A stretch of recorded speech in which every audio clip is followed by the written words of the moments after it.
एक छोटे से गांव में एक पुराने घर के आंगन में एक बड़ा सा पीपल का पेड़ था। उसी पर लटका था आसमानी रंग का झूला, जैसे उस पर रोज कोई झूलता हो। वो झूला खुद ही आगे पीछे हो रहा था, जिससे आते जाते लोगों की नजर एक बार उस पर पड़ ही जा रही थी। गीता एक 15 साल की बच्ची भी उधर से होते हुए अपने मामा के यहाँ जा रही थी। मामा, ये क्या है, इतना चमक रहा है? ये झूला है बेटा, तुमने शहर में भी तो देखे होंगे ऐसे झूले। हाँ देखे तो है, लेकिन इतना बड़ा झूला, और इस पर कोई झूल भी तो नहीं रहा। ऐसा क्यों है मामा? गांव में बच्चे नहीं हैं क्या? बहुत सारे बच्चे हैं मेरी गुड़िया, लेकिन सब तुम्हारी तरह चंचल नहीं होते हैं। चलो गीता, खेलने चलते हैं बगीचे में। हाँ चलो, मजा आएगा। वहाँ क्या क्या है? वहाँ पेड़ पौधे झूले सब कुछ है, तुम चलो तो सही। गीता और टीना बगीचे में चले जाते हैं। वो बगीचा बहुत ही सुंदर होता है। बताओ कैसा लगा तुम्हें बगीचा? मैंने जैसा सोचा था उससे भी ज्यादा सुंदर है ये तो। मैंने बोला था ना तुम्हें। लेकिन गीता का मन उस पुराने घर के आंगन में लगे झूले पर झूलने का था। सुनो टीना, वो पुराना घर है, उस घर में एक झूला है, क्या तुम मुझे वहाँ लेकर जा सकती हो? मैं लेकर तो जा सकती हूँ, लेकिन पता नहीं क्यों कोई ज्यादा वहाँ पर जाता नहीं है। गीता और टीना वहाँ पहुँच जाते हैं। झूला अभी भी खाली होता है, दूर दूर तक कोई नहीं। चलो गीता, अब तो देख लिया ना पास से, अब चलो यहाँ से। अरे रुको ना, एक बार झूल तो लूं, तुम मुझे आगे से ही धक्का दे दो। टीना गीता को आगे से धक्का देती है, लेकिन झूला आगे की तरफ ही हिलने लगता है, जिससे टीना गिर जाती है। गीता उसको उठाने के लिए उतरने की कोशिश करती है कि तभी उसके कंधे पर एक भारी हाथ पड़ता है। वो एक चुड़ैल का होता है। तुम कौन हो? मैं आज से तुम्हारी सहेली, चलोगी ना मेरे साथ? नहीं, मुझे कहीं नहीं जाना, मुझे मेरे मामा के पास जाने दो। और एकदम से वो तीनों गायब हो जाती हैं। गांव वाले उन्हें बहुत ढूंढते हैं, लेकिन वो दोनों नहीं मिलती। ना जाने कहाँ चली गई मेरी बच्ची।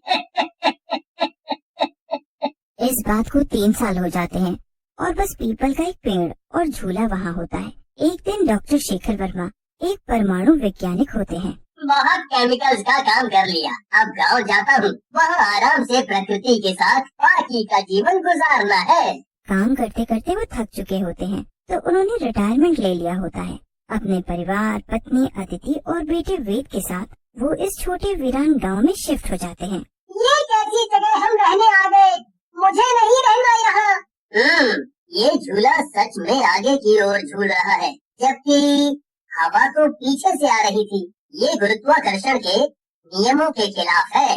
गांव के पुजारी पंडित चंदन, जिन्होंने शेखर को यहाँ आते देखा था, वो उनके पास गए और उन्होंने उन्हें चेताया।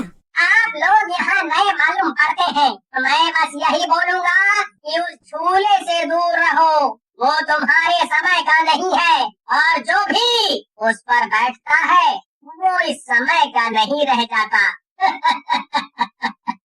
अंधविश्वास, यही सब तो देखने मैं यहाँ आया हूँ, और इन्हें मुझे इसी से दूर रखना है। कुछ दिन वेद ने झूले पर जाने की कोशिश की, लेकिन कोई न कोई उसको रोक लेता था। लेकिन एक रात बारिश हो रही थी, बिजली कड़क रही थी। वेद अपने कमरे से गायब था। शेखर और अदिति ने सारा गांव छान मारा। आखिर में उन्हें वही झूला दिखा और झूले पर वेद झूल रहा था। लेकिन जैसे ही वे पास पहुँचे, वो गायब हो गया।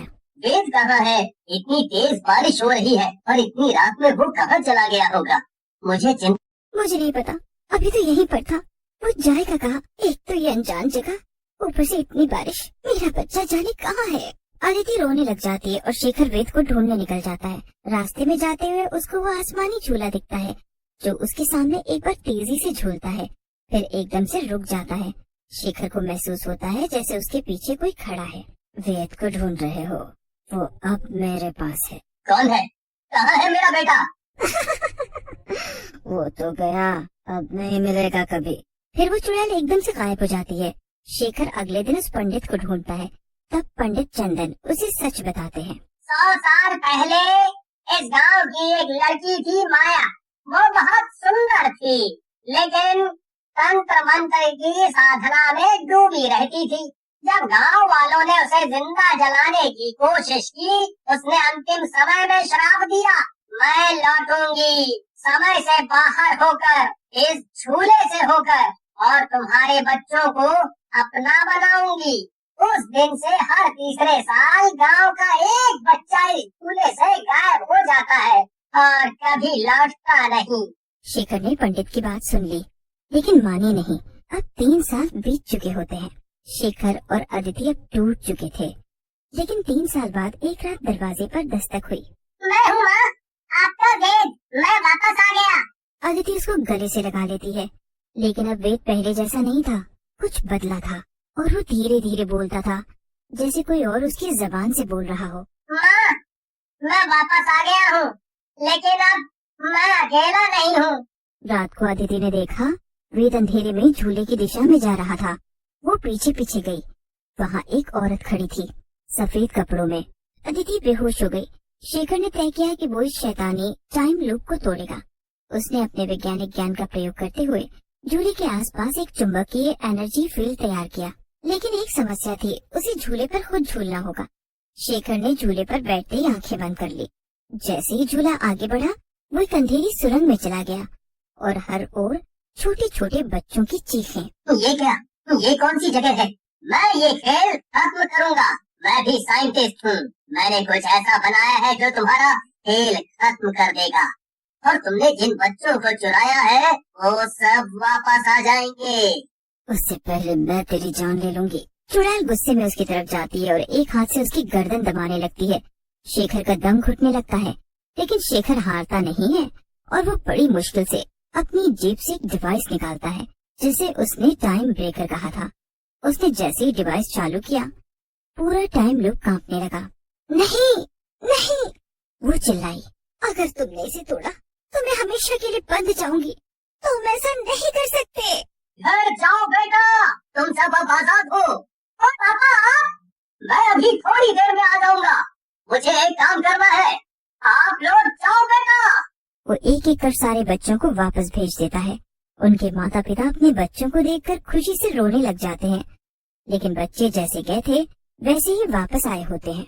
मैं ये डिवाइस ले गया तो मैं बहुत ही नामी बन जाऊंगा, लेकिन अगर मैं इसको लेकर गया तो सारे बच्चे फिर यहीं आ जाएंगे। शेखर बहुत सोचने के बाद उस डिवाइस को वहीं पर रखकर उस झूले पर बैठ जाता है और वापस आ जाता है। उसके बाद तेज रोशनी और एक विस्फोट के साथ सब कुछ शांत हो जाता है। अब वो आसमानी झूला तो हिलता नहीं था। अदिति ने जब आंखें खोली, वेद उसके पास था, सामान्य, मासूम और पूरी तरह ठीक। और शेखर भी मुस्कुरा रहा था। गांव का झूला अब टूट चुका था और माया अब सिर्फ एक नाम थी। लेकिन कहते हैं ना, अगर किसी रात हवा उल्टी दिशा में बहने लगे और कोई झूला आगे की ओर झूलने लगे, तो समझ लेना माया वापस आ रही है।